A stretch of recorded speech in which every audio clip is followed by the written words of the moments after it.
میں نے اس وقت خطبہ میں قرآن کریم آخری پارہ کی 2 صورتیں آپ کے سامنے تلاوت کی ہیں۔ ان 2 صورتوں کی تفسیر کو سامنے رکھتے ہوئے 2 بنیادی باتیں آپ حضرات کی خدمت میں پیش کرنی ہے۔ نمبر 1، عقائد کی اہمیت کیا ہے جو کہ سورۃ العصر سے معلوم ہوتی ہے، اور نمبر 2، عقائد میں سے ایک عقیدہ صحابہ کرام رضوان اللہ علیہم اجمعین کی عظمت اور مدح کا بھی ہے، اور چونکہ اسلامی سال کے اعتبار سے، اسلامی کیلنڈر کے اعتبار سے رجب المرجب کا مہینہ چل رہا ہے، اور اس مہینے کی 22 تاریخ کو فاتح شام سیدنا امیر معاویہ رضی اللہ تعالیٰ عنہ کا یوم وفات ہے۔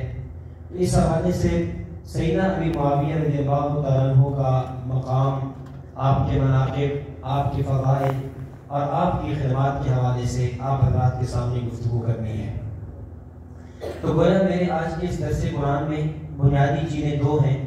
نمبر 1، عقیدے کی اہمیت، نمبر 2، ان عقائد میں سے جو عقیدہ صحابہ کرام رضوان اللہ علیہ اجمعین کے متعلق ہے، اس حوالے سے سیدنا ابی معاویہ رضی اللہ تعالیٰ عنہ کے حوالے سے گفتگو کرنی ہے۔ قرآن کریم سورۃ العصر آخری پارے کی سورت جو مضامین کے لحاظ سے انتہائی جامع ہے، اگرچہ دیکھنے کے اعتبار سے بڑی مختصر ہے، 3 آیات مبارکہ پر مشتمل ہے۔ یہ وہ سورت ہے جس کے بارے میں امام شافعی رحمۃ اللہ علیہ فرماتے ہیں کہ اللہ تعالیٰ انسانیت کی ہدایت کے لیے پورے قرآن کریم میں کوئی اور سورت نازل نہ فرماتے تو انسانیت کی ہدایت کے لیے ایک سورۃ العصر ہی کافی تھی۔ یعنی کتنی مضامین کی جامعیت ہے۔ اس میں اللہ رب العزت فرماتے ہیں والعصر، قسم ہے زمانے کی، ان الانسان لفی خسر، ساری کی ساری انسانیت خسارے میں ہے، ساری کی ساری انسانیت نامراد ہے، ناکام ہے، الا مگر چند طرح کے لوگ کامیاب ہیں۔ اللہ رب العزت نے پہلے ساری انسانیت کی نفی فرمائی کہ سارے انسان ناکام ہیں، ہاں 4 طرح کے لوگ کامیاب ہیں۔ یا اللہ وہ کون سے لوگ کامیاب ہیں؟ فرمایا نمبر 1، الا الذین آمنوا، جن کا ایمان اور عقیدہ درست ہے۔ نمبر 2، عملوا الصالحات، ان کے اعمال سنت کے مطابق ہیں۔ اور نمبر 3، وتواصوا بالحق، اس مسنون صحیح عقیدے اور مسنون عمل کی تبلیغ بھی کرتے ہیں۔ اور نمبر 4، وتواصوا بالصبر، اس صحیح عقیدے اور مسنون عمل کی تبلیغ پر اگر ان پر کوئی مشقت آ جائے، مصیبت آ جائے، اس کو خندہ پیشانی سے برداشت بھی کرتے ہیں۔ یہ 4 طرح کے طبقات، یہ 4 طرح کے لوگ کامیاب ہیں۔ نمبر 1، ان کا عقیدہ درست ہو۔ نمبر 2، ان کے اعمال سنت کے مطابق ہوں۔ نمبر 3، اس عقیدے اور عمل کی تبلیغ بھی کرتے ہوں۔ اور نمبر 4، عقیدے اور عمل کی تبلیغ پر اگر کوئی ان کے اوپر مصیبت اور مشقت آ جائے، اس کو خندہ پیشانی سے برداشت بھی کرتے ہوں۔ یہاں اللہ رب العزت نے جب کامیابی کے مراتب کو بیان فرمایا ہے تو سب سے پہلی چیز جو ذکر کی ہے وہ ہے عقیدہ، الا الذین آمنوا۔ نمبر 1، جن کا عقیدہ درست ہو۔ آمنو کا معنی ایمان لانا، ایمان کہتے ہیں عقیدے کو، ایمان کہتے ہیں نظریے کو، کہ ان کا عقیدہ اور نظریہ ٹھیک ہو۔ آپ پورے قرآن کریم کا مطالعہ کریں، آپ کے سامنے یہ بات کھل کر واضح ہوگی۔ اللہ رب العزت نے جہاں پر بھی اعمال کو ذکر کیا ہے، عمل کی بات بعد میں فرمائی ہے، عقیدے کی بات پہلے کی ہے۔ ان الذین آمنوا وعملوا الصالحات کانت لهم جنات الفردوس نزلا، سورۃ الکہف 16واں پارہ۔ فرمایا جو لوگ ایمان لائے، ان کا عقیدہ درست، پھر نیک اعمال کیے، ان کے لیے ہم نے جنت الفردوس بطور مہمان نوازی کی تیار کر رکھی ہے۔ اب یہاں پر بھی دیکھیں، ایمان کو پہلے ذکر کیا، عقیدے کو پہلے ذکر کیا، تو قرآن کریم کا طرز یہ بتاتا ہے کہ جو چیز زیادہ اہم ہو اس کو پہلے ذکر کیا جاتا ہے۔ اللہ تعالیٰ جہاں پر بھی اعمال کی بات فرماتے ہیں، عمل کی بات بعد میں ہوتی ہے، عقیدے کی بات پہلے ہوتی ہے۔ اگر عقیدہ درست ہوگا تو اعمال کا نفع ہوگا، اگر عقائد درست نہیں تو اعمال کا نفع اور فائدہ نہیں ہے۔ اگر عقیدہ درست ہے، اس پر میں بطور مثال کے سورۃ التوبہ 10واں پارہ، اللہ رب العزت نے مشرکین مکہ کا ایک طرز عمل نقل کیا۔ مشرکین مکہ اللہ کو نہیں مانتے تھے، نبی اکرم صلی اللہ علیہ وسلم کی رسالت اور نبوت کو نہیں مانتے تھے، عقیدہ آخرت، عقیدہ قیامت، حشر اور نشر کو نہیں مانتے تھے، لیکن ان عقائد کو تو نہیں مانتے، لیکن کچھ اعمال وہ تھے جو ان کے اندر صحیح تھے، درست تھے، جیسے حاجیوں کو پانی پلانا، اپنی حلال کمائی سے مسجد حرام کی تعمیر کرنا، بیت اللہ کی تعمیر کرنا، یہ وہ کام کیا کرتے تھے۔ جب نبی اکرم صلی اللہ علیہ وسلم نے اعلان نبوت فرمایا، مشرکین مکہ کو کہا اے فلاں مشرکین مکہ، اللہ کو ایک مان لو، میری نبوت اور رسالت کو مان لو، عقیدہ آخرت اور قیامت کو مان لو، کامیاب ہو جاؤ گی۔ مشرکین مکہ نے جواب دیا اے محمد، اللہ کو ایک ماننے کی کیا ضرورت، آپ کو نبی ماننے کی کیا ضرورت، آخرت اور قیامت کو ماننے کی کیا ضرورت، جنت میں اگر جانا ہے، کامیاب ہونا ہے، ہم بیت اللہ کی تعمیر کرتے ہیں، بیت اللہ کا جو لوگ طواف کرتے ہیں، جو حج کے لیے آتے ہیں، ہم ان کو پانی پلاتے ہیں، اتنی اچھی اچھی ہم نیکیاں کرتے ہیں کہ اب بھی ہم جنت میں نہیں جائیں گے۔ اور آج کا ہم اپنے طبقہ میں دیکھیں، بہت سے ایسے لوگ جو ظاہری اعتبار سے دین کا درد رکھتے ہیں لیکن بیچارے دین کا علم نہیں رکھتے، جب ان کے سامنے بات کی جائے تو فوراً کہتے ہیں فلاں آدمی عقیدہ ختم نبوت کو تو نہیں مانتا، حیات عیسیٰ کو تو نہیں مانتا، ظہور مہدی علیہ رضوان کے عقیدے کو تو نہیں مانتا، لیکن نیک اعمال بڑے کرتا ہے، یتیم خانے بنواتا ہے، مسافر خانہ بنواتا ہے، بیوہ عورتوں کا خیال کرتا ہے، یتیم بچوں کی شادیاں کراتا ہے، اتنے اچھے اچھے اعمال کرتا ہے کہ ابھی جنت میں نہیں جائے گا۔ یہی بات مشرکین مکہ نے کہی، اے محمد ہم عقائد صحیح نہیں رکھتے لیکن ہمارے اعمال تو درست ہیں نا۔ اب اس پر اللہ رب العزت نے ان آیات کا نزول فرمایا۔ اللہ تعالیٰ فرماتے ہیں اجعلتم سقایۃ الحاج وعمارۃ المسجد الحرام کمن آمن باللہ والیوم الآخر وجاہد فی سبیل اللہ۔ مشرکین مکہ تمہارا حاجیوں کو پانی پلانا، وعمارۃ المسجد الحرام، مسجد حرام کی تعمیر کرنا، مسجد حرام کے اندر اپنا پیسہ صرف کرنا، یہ میرے ہاں مقبول اور معتبر نہیں ہے۔ کیوں؟ کمن آمن باللہ والیوم الآخر، اس لیے کہ تمہارا عقیدہ توحید ٹھیک نہیں، تمہارا عقیدہ رسالت ٹھیک نہیں، تمہارا عقیدہ آخرت اور قیامت ٹھیک نہیں، اور میں خدا اعمال کو تب قبول کیا کرتا ہوں جب عقائد درست ہوں۔ اے مشرکین مکہ تمہارے عقائد درست نہیں، اس لیے تم حاجیوں کو پانی بھی پلا دو، تم مسجد حرام کو تعمیر بھی کر دو، تب بھی یہ عمل میں قبول نہیں ہوگا۔ اور اس کے ساتھ ایک اور حدیث کو ملائیں، نبی اکرم صلی اللہ علیہ وسلم نے ایک حدیث بیان فرمائی کہ پرانے زمانے میں ایک عورت تھی، فاسقہ عورت ہے، زانیہ فاحشہ عورت ہے، اور اس نے ایک پیاسی بلی کو پانی پلا دیا۔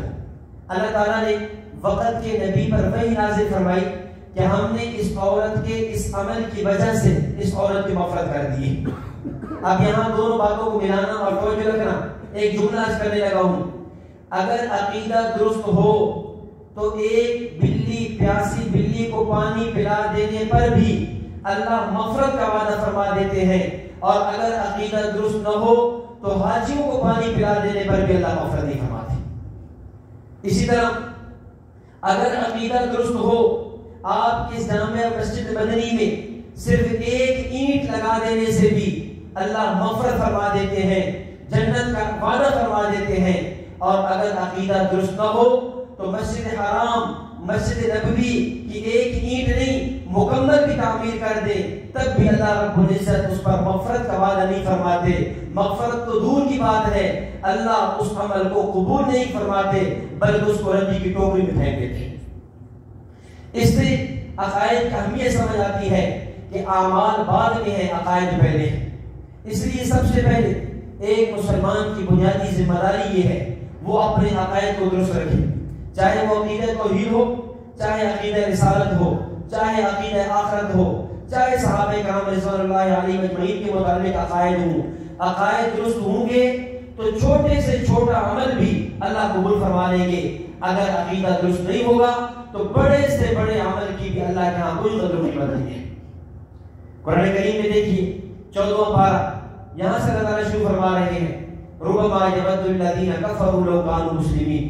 قیامت کا دن ہوگا جب ایک وقت آئے گا کہ وہ لوگ جو اپنے گناہوں کی وجہ سے بنیادی طور مرتبے جہنم میں گئے ہوں گے اپنے اعمال کی سزا بھگتنے کے بعد، ایک نہ ایک دن جہنم سے نکال کر وہ جنت میں بھیج دیے جائیں گے، اور اس وقت جہنم میں صرف وہ لوگ رہ جائیں گے جن کے عقائد ٹھیک نہیں تھے، جو اللہ کو نہیں مانتے، نبی کو نہیں مانتے، صحابہ کرام کو نہیں مانتے، آخرت اور قیامت کو نہیں مانتے تھے، صرف وہ لوگ رہ جائیں گے۔ اس وقت جو ہے وہ تمنا کریں گے، ربما یود الذین کفروا لو کانوا مسلمین، اے کاش ہم بھی مسلمان ہوتے، اعمال کے کمزور بھی ہوتے، ان مسلمانوں کی طرح ایک نہ ایک دن جہنم سے نکل کر جنت میں چلے جاتے، کاش کہ ہمارے عقائد درست ہوتے اور آج ہم ہمیشہ کی جہنم کے اندر پڑے ہوئے ہوتے۔ اس لیے میرے عزیز بھائی اور دوستو، عقائد بنیاد ہے، عقائد کو درست رکھنا، عقائد کو ٹھیک رکھنا یہ ہماری بنیادی ذمہ داری اور یہ بہت ہی زیادہ اہم ہے۔ اب عقائد کون کون سے ہیں؟ قرآن کریم کی مکی صورتیں، اگر آپ مکی صورتوں کو دیکھیں، اللہ تعالیٰ نے 3 عقیدے بڑی تفصیل کے ساتھ بیان فرمائے ہیں۔ نمبر 1 عقیدہ توحید، نمبر 2 عقیدہ رسالت، اور نمبر 3 عقیدہ قیامت، عقیدہ آخرت۔ عقیدہ توحید کے بعد رسالت ہے، پھر عقیدہ رسالت ہی کے تحت عقیدہ صحابیت ہے، نبی اکرم صلی اللہ علیہ وسلم کو ماننا اور آپ پر لانے والے بنیادی لوگ جنہوں نے آپ کی زیارت کی اور آپ پر ایمان لائے، صحابہ کرام رضوان اللہ علیہم اجمعین، ان کو ماننا، یہ بنیادی عقیدہ ہے۔ اسی حوالے سے میں نے دوسری سورۃ الکوثر آپ کے سامنے تلاوت کی تھی، اس لیے سورۃ الکوثر کو سمجھے، اس کا شان ورود پس منظر سمجھے، پھر اس کے بعد عقیدہ صحابیت کو اور خصوصاً سیدنا ابن معاویہ رضی اللہ تعالیٰ عنہ کا مقام، مرتبہ اور احترام سمجھے۔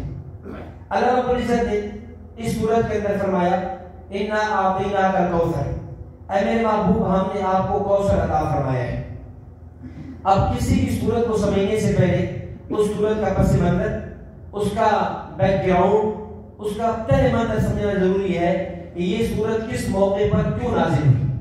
اس سورت کا شان نزول، علماء کی زبان میں اس کو شان نزول کہتے ہیں۔ شان نزول یہ ہے کہ اللہ رب العزت نے نبی اکرم صلی اللہ علیہ وسلم کو 4 بیٹیاں اور 3 بیٹے عطا فرمائے۔ ان 4 بیٹیاں اور 3 بیٹوں میں سے 3 بیٹیاں آپ کی دنیوی زندگی میں آپ کے سامنے انتقال کر گئیں، اور آپ صلی اللہ علیہ وسلم کو جو بیٹے دیے، جو نرینہ اولاد دی، وہ ساری کی ساری آپ صلی اللہ علیہ وسلم کی مبارک زندگی میں فوت ہو گئی۔ ایک سیدہ فاطمہ رضی اللہ تعالیٰ عنہ کا انتقال آپ کے بعد ہوا، وگرنہ باقی 3 بیٹے اور 3 بیٹیاں آپ کی زندگی میں فوت ہو گئی۔ جب آپ صلی اللہ علیہ وسلم کے بیٹوں کا انتقال ہوا، اس انتقال کے موقع پر مشرکین مکہ نے آپ کو تانے دی، مشرکین مکہ نے آپ کی اس غمی پر ماتم، اس غمی پر خوشی کا اظہار کیا، اور آپ میں ہم اکثر جوان صاحب اولاد بیٹھے ہیں، اس درد کو سمجھ سکتے ہیں کہ آدمی کا بیٹا فوت ہو جائے، بیٹی فوت ہو جائے، اس پر کوئی آدمی خوشی منائے تو آدمی کے دل پہ کیا گزرتی ہے۔ جب نبی اکرم صلی اللہ علیہ وسلم کے اس موقع پر مشرکین مکہ نے خوشی کا اظہار کیا تو آپ صلی اللہ علیہ وسلم رنجیدہ ہوئے، آپ غمگین ہوئے۔ مشرکین مکہ نے یہ کہا کہ یہ نبی کہتا تو یہ ہے کہ میرا دین اور میرا مشن پوری دنیا میں پہنچ جائے گا، میرا دین اور میرا مشن عرب، عجم، مشرق، مغرب، شمال، جنوب میں پہنچ جائے گا، ہر کچے اور پکے مکان میں پہنچے گا، اور عام طور پر کسی کے مشن کو لے کر چلنے والی اس کی اولاد ہوا کرتی ہے، اس کے بیٹے ہوا کرتے ہیں۔ جب نبی کے بیٹے ہی دنیا میں نہ رہے، اب اس کا مشن پوری دنیا میں کیسے پھیلے گا؟ جب مشرکین مکہ نے یہ بات کہی تو آپ صلی اللہ علیہ وسلم غمگین ہوئے۔ اللہ رب العزت نے آپ کے اس غم کو ہلکا کرنے کے لیے، اس کی تسلی کے لیے یہ سورہ مبارکہ نازل فرمائی اور فرمایا، اِنَّا أَعْطَيْنَاكَ الْكَوْثَرَ، اے میرے محبوب آپ پریشان نہ ہوں، ہم نے آپ کو کوثر عطا فرمایا ہے۔ اے میرے محبوب آپ پریشان نہ ہوں، ہم نے کیا عطا فرمایا؟ کوثر عطا فرمایا ہے۔ اب آپ کے ذہن میں بھی سوال آئے گا کہ اللہ نے لیے بیٹے اور دیا کوثر، اب کوثر کا معنی کیا ہے؟ کوثر کسے کہتے ہیں؟ مفسرین نے، مفتی بغداد علامہ آلوسی رحمۃ اللہ علیہ نے اپنی تفسیر روح المعانی میں کوثر کے 25 معنی نقل کیے۔ ان میں سے ایک معنی کوثر کا حوض کوثر ہے، یا رسول اللہ ہم نے آپ کو حوض کوثر عطا فرمایا ہے۔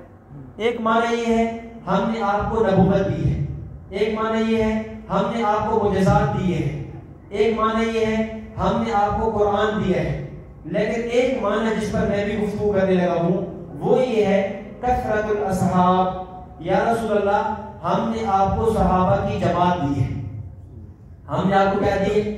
صحابہ کی جماعت دی ہے۔ اگر ہم نے آپ سے 3 بیٹے لیے تو کیا ہوا؟ ہم نے بدلے میں ابو بکر نہیں دیا۔ اگر 3 بیٹے لیے تو کیا ہوا؟ بدلے میں عمر، عثمان، علی، حسن، حسین، معاویہ، طلحہ، زبیر، سعد، سعید، ابو ہریرہ، عبداللہ بن مسعود، یہ 1,24,000 کا وہ صحابہ کی جماعت نہیں تھی۔ مشرکین مکہ یہ کہہ رہے ہیں کہ یا رسول اللہ آپ کے جانے کے بعد آپ کا دین مٹ جائے گا، آپ کا دین ختم ہو جائے گا۔ کیوں؟ اس لیے کہ عام طور پر کسی کے مشن کو لے کر چلنے والی جماعت کون ہوا کرتی ہے؟ بیٹے ہوا کرتے ہیں۔ فرمایا نانا یا رسول اللہ ہم نے آپ سے بیٹے لیے ہیں، ہم نے بدلے میں صحابہ کرام دیے ہیں، اس لیے کہ یہ مشن محمد بن عبداللہ کا نہیں، یہ مشن محمد رسول اللہ کا ہے۔ جب مشن محمد رسول اللہ کا ہے ہم نے لیے 3 ہیں اور دیے 1,24,000 ہیں جو آپ کے دین کو لے کر پوری دنیا میں پھیل جائے۔ اب اس پر سوال کہ یا رسول اللہ آپ کو ہم نے کوثر دیا، ہم نے آپ کو صحابہ کی جماعت دی ہے۔ اب ذہن میں سوال آ سکتا تھا کہ صحابہ تو پہلے انبیاء کو بھی ملے، متبعین تو پہلے انبیاء کو بھی ملے، پھر آپ صلی اللہ علیہ وسلم کو جو صحابہ کی جماعت دی ہے اس میں اور اس میں فرق کیا ہے؟ اس کا جواب دیا انا اعطینا کا، یہ کاف ضمیر مخاطب کی، یا رسول اللہ ہم نے آپ ہی کو دیے ہیں۔ مطلب یہ ہے کہ جیسے صحابہ اور جتنے صحابہ آپ کو دیے ہیں ایسے اور اتنے صحابہ پہلے کسی بھی نبی کو نہیں دیے۔ جیسے اور جتنے صحابہ آپ کو ملے ہیں، آپ کی زندگیوں پر، آپ کے دین کے پھیلانے پر جان نثاری کرنے والے، آپ کے دین پر کٹ جانے والے، آپ کے مشن کو لے کر پوری دنیا تک پھیلائے جانے والے جیسی جماعت صحابہ کہ ہم نے آپ کو دی ہے، ہم نے کسی کو نہیں دی ہے۔ یا رسول اللہ یہ تو کہہ رہے تھے نبی کیا، نبی کا مشن ختم ہو جائے گا۔ فرمایا نانا ان شانئک هو الابتر، آپ کا دشمن تو ختم ہو جائے گا لیکن آپ کا مشن قیامت کی صبح تک باقی رہے گا، اور آپ کے مشن کو ایک نہیں لاکھوں صحابہ کرام لے کر چلے گا اور پوری دنیا میں پھیلا دیں گے۔ اور آپ دیکھیں جن لوگوں نے یہ طعنہ دیا تھا، اگر آج علماء نہ بدلیں، مولانا عمر فاروق صاحب دامن برکاتہم آپ کو نہ بدلیں، یہ طعنہ دینے والا کون تھا؟ یہ عاص بن وائل تھا یا ابو جہل تھا؟ کون تھا؟ تو شاید ہمیں پتہ نہ چلے، ان کے نام بھی ختم ہو گئے جنہوں نے طعنہ دیا تھا، لیکن اللہ نے جو صحابہ کو جماعت دی ہے، آج دیکھیں پوری دنیا میں صحابہ پہنچے ہیں اور مختلف ممالک میں مختلف جگہوں پر صحابہ کرام رضوان اللہ علیہم اجمعین کی قبریں موجود ہیں، اور صحابہ کرام کے ناموں پر مسلمانوں نے اپنے بچوں کے نام رکھے ہوئے ہیں۔ ایسا ہے نہیں؟ اب اس کی وجہ فرمایا ہم نے آپ کو کوثر دیا، کہ یہ کہہ رہے تھے آپ کا مشن ختم ہو جائے گا، ہم نے آپ کو صحابہ دیے۔ اب صحابہ کرام میں ایک نام حضرت ابوبکر صدیق کا ہے، ایک نام حضرت عمر کا ہے، ایک نام حضرت عثمان کا ہے، ایک نام حضرت علی کا ہے، ایک نام حسنین کریمین کا ہے، ایک نام سیدنا ابی معاویہ رضی اللہ تعالیٰ عنہ کا ہے۔ چونکہ رجب المرجب کا مہینہ چل رہا ہے، اس مہینہ میں سیدنا ابی معاویہ رضی اللہ تعالیٰ عنہ کی وفات ہے۔ سیدنا ابی معاویہ رضی اللہ تعالیٰ عنہ کی خدمات، ان کے فضائل و مناقب، اور ہم بحیثیت مسلمان ہونے کے سیدنا امیر معاویہ رضی اللہ تعالیٰ عنہ سے پیار کرتے ہیں، سیدنا امیر معاویہ رضی اللہ تعالیٰ عنہ کے گن گاتے ہیں، آپ محبت کرتے ہیں۔ اب اس محبت کی وجوہ کیا ہے؟ چند وجوہ ہیں جن کی بنیاد پر ہم سیدنا امیر معاویہ رضی اللہ تعالیٰ عنہ سے محبت کرتے ہیں۔ میں وہ چند وجہ آپ کے سامنے رکھنا چاہوں گا کہ جو سیدنا امیر معاویہ رضی اللہ تعالیٰ عنہ کو حاصل ہے، سیدنا امیر معاویہ رضی اللہ تعالیٰ عنہ کی مقام اور عظمت حاصل ہے۔ دنیا کا ضابطہ یہ ہے جب کوئی آدمی کسی سے محبت کرتا ہے تو محبت کرنے میں سب سے پہلی اور بنیادی وجہ یہ ہے کہ وہ اس کا منصب دیکھتا ہے، اس کا مقام دیکھتا ہے، اس کا منصب کیا ہے۔ سیدنا امیر معاویہ رضی اللہ تعالیٰ عنہ کے اگر مقام اور منصب کو دیکھیں تو سیدنا امیر معاویہ رضی اللہ تعالیٰ عنہ صحابی رسول ہیں۔ کون ہیں؟ صحابی رسول ہیں۔ اور یاد رکھنا دنیا کائنات میں، زمین کے اوپر، آسمان کے نیچے انبیاء کے بعد سب سے بڑا مقام اور مرتبہ جو حاصل ہے وہ صحابیت کو حاصل ہے. اس لیے جامع ترمذی کی روایت ہے، حضرت عبداللہ بن مسعود رضی اللہ عنہ فرماتے ہیں ان اللہ تعالی نظر الی قلوب العباد، اللہ تعالی نے جب انسانیت کو بنایا، اللہ تعالی نے ساری انسانیت، سارے بندوں کے دلوں کی طرف دیکھا. اللہ رب العزت نے ان دلوں میں سے جو پاکیزہ دل تھے ان کو نبی بنایا. پھر ان سے جو بچے، پھر اللہ رب العزت نے ان کے دلوں کو دیکھا، ان میں جو پاکیزہ دل تھے اللہ تعالیٰ نے ان کو مقام صحابیت پر فائز کر دیا. اس سے معلوم یہ ہوا کائنات میں نبوت کے بعد جو مقام اور مرتبہ ہے وہ کس کا ہے؟ صحابیت کا ہے. اور سیدنا امیر معاویہ رضی اللہ تعالیٰ عنہ صحابی رسول ہے. اور یاد رکھنا جب ہم کسی کے بارے میں کہتے ہیں صحابی ہے، اب بظاہر یہ لفظ ایک ہے صحابی کا، لیکن حقیقت میں یہ صحابی کئی صفات کو جمع کیے ہوئے.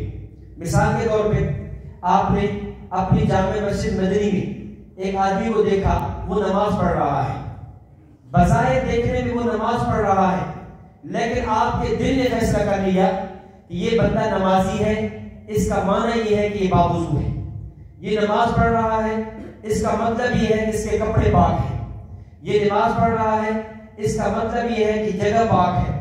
یہ نماز پڑھ رہا ہے، اس کا مطلب یہ ہے کہ اس کا جسم پاک ہے. یہ نماز پڑھ رہا ہے، اس کا مطلب یہ ہے کہ اس کا رخ قبلے کی طرف ہے. یہ نماز پڑھ رہا ہے، اس کا مطلب یہ ہے کہ نماز کا وقت موجود ہے. اب بظاہر ایک صفت نمازی نظر آتی ہے، لیکن حقیقت میں نمازی ہونا ایک صفت نہیں، یہ کئی صفات کو جامع ہے. اسی طرح جب ہم کسی شخص کے بارے میں یہ کہتے ہیں یہ صحابی ہے، اس کا معنی یہ ہے صحابی ہے کا مطلب یہ عادل ہے، صحابی ہے کا مطلب یہ حجت ہے، صحابی ہے کا مطلب یہ تنقید سے بالا تر ہے، صحابی کا مطلب یہ جنتی ہے، صحابی کا مطلب یہ گناہوں سے محفوظ ہے، صحابی کا مطلب رضی اللہ عنہ ورضوا عنہ کا فرمانا اس کو حاصل ہے. صحابی کا مطلب یہ ہے کہ دنیا جنت کو تلاش کرتی ہے اور جنت اصحاب محمد کو تلاش کرتی ہے. صحابی کا مطلب کہ دنیا اللہ کی رضا کو تلاش کرتی ہے اور اللہ کی رضا صحابہ کو تلاش کرتی ہے. صحابی کا مطلب اولئک هم الراشدون ہے، صحابی کا مطلب اولئک هم الفائزون ہے. جب ہم نے سیدنا امیر معاویہ رضی اللہ تعالیٰ عنہ کو صحابی کہا، اس کا معنی یہ ہے سیدنا امیر معاویہ صحابی ہے، مومن ہے، امیر معاویہ صحابی ہیں، عادل ہیں، امیر معاویہ رضی اللہ تعالیٰ عنہ صحابی ہیں، حجت ہیں، حضرت امیر معاویہ صحابی ہیں، تنقید سے بالا تر ہیں، حضرت امیر معاویہ صحابی ہیں، آخرت کے عذاب سے محفوظ ہیں، امیر معاویہ صحابی ہیں، رضی اللہ عنہ ورضوا عنہ ہیں. دنیا اللہ کی رضا کو تلاش کرتی ہے، اللہ کی رضا امیر معاویہ کو تلاش کرتی ہے. حضرت امیر معاویہ صحابی ہیں. اولئک الذین امتحن اللہ قلوبهم للتقوی، اللہ نے ان کے دلوں کا امتحان تقوی کا امتحان لیا ہے. صرف صحابی ہونا ایک فضیلت نہیں، یہ ہزاروں صفات کو جمع کرنے والی ہے. صحابی ہونے کا معنی کیا ہے؟ کئی صفات کو جمع کرتی ہے. حضرت شاہ اسماعیل شہید رحمۃ اللہ علیہ سے ایک دفعہ کسی بندے نے پوچھا حضرت یہ کیا وجہ ہے کہ امت کے افراد جب اپنا نام ذکر کرتے ہیں اس میں القاب لگاتے ہیں؟ مثلا شیخ الاسلام مفتی محمد تقی عثمانی، مفتی اعظم پاکستان، متکلم اسلام، فلاں فلاں القابات آپ سنتے ہیں علماء کے ساتھ. لیکن جب صحابہ کا نام ہم ذکر کرتے ہیں کسی صحابی کے ساتھ لقب نہیں لگاتے، بدبتا کہتے ہیں حضرت ابو بکر صدیق، حضرت عمر فاروق، حضرت عثمان، حضرت علی، حضرت معاویہ، حضرت معاذ بن جبل، القابات نہیں لگاتے. شاہ اسماعیل شہید رحمۃ اللہ نے پوچھا وجہ کیا ہے؟ حالانکہ جو مقام مرتبہ صحابہ کو حاصل ہے پھر یہ القاب کیوں نہیں لگاتے اور بعد میں القاب لگا رہے ہیں؟ تو شاہ اسماعیل شہید رحمۃ اللہ نے بڑا عجیب جواب دیا. فرمانے لگے ارے صحابہ کو ایک لقب ایسا حاصل ہے رضی اللہ عنہم ورضوا عنہ کہ صحابہ کے بعد سے لے کر قیامت کی صبح تک آنے والے سارے افراد، سارے علماء، سارے اولیاء، سارے اصفیاء، اتقیاء، قطب، ابدال، غوث سارے جمع ہو جائیں اور ساروں کے سارے القابات کو جمع کر دیے جائے، ایک ادنا صحابی کے رضی اللہ عنہ کے لقب کے برابر نہیں ہو سکتے۔ اللہ نے جب رضی اللہ عنہ کا لقب دے دیا، یہ ایسا لقب ہے، اب اس کے بعد جو ہے کسی اور لقب کے دیکھنے کی ضرورت نہیں ہے، کسی اور لقب کے لگانے کی ضرورت نہیں ہے۔ اور میرے دوستو یاد رکھنا، صحابہ کرام رضوان اللہ علیہم اجمعین کے بارے میں ہمارا عقیدہ اور نظریہ یہ ہے کہ جس طرح انبیاء مقام نبوت یہ مقام وہبی ہے، کسبی نہیں، اسی طرح مقام صحابیت یہ وہبی ہے، کسبی نہیں۔ کیا مطلب؟ کوئی آدمی اپنی محنت سے، اپنی مشقت سے، اپنے مجاہدے سے عالم بن سکتا ہے، قاری بن سکتا ہے، مجاہد بن سکتا ہے، مصنف اور مدرس بن سکتا ہے، لیکن کوئی آدمی اپنی محنت سے نہ نبی بن سکتا ہے اور نہ ہی اپنی محنت سے صحابی بن سکتا ہے۔ اللہ کے نبی دنیا میں تشریف لائے، آپ کے آنے پر نبوت ختم، آپ دنیا سے تشریف لے گئے، آپ کے جانے کے بعد صحابیت ختم، آپ کے آنے پر اس کے بعد کوئی نبی بھی نہیں آ سکتا، آپ کے جانے کے بعد کوئی صحابی بھی نہیں بن سکتا۔ نبوت اور صحابیت کی بات بھی ہے، یہ انتخاب خداوندی کا نام ہے، یہ اللہ کا انتخاب ہے، اس میں کوئی آدمی اپنی مرضی، اپنی محنت کا اس کا دخل نہیں ہو سکتا۔ اور صحابہ کرام کے بارے میں ہمارا نظریہ یہ ہے، صحابہ کرام قرآنی شخصیات ہیں۔ صحابہ کرام کون ہیں؟ قرآنی شخصیات ہیں، حدیثی شخصیات ہیں۔ صحابہ کرام تاریخی شخصیات نہیں۔ صحابہ کرام کو جب بھی دیکھا جائے گا، قرآن کے آئینے میں دیکھا جائے گا، حدیث کے آئینے میں دیکھا جائے گا، صحابہ کو تاریخ کے ترازو میں نہیں دیکھا جائے گا۔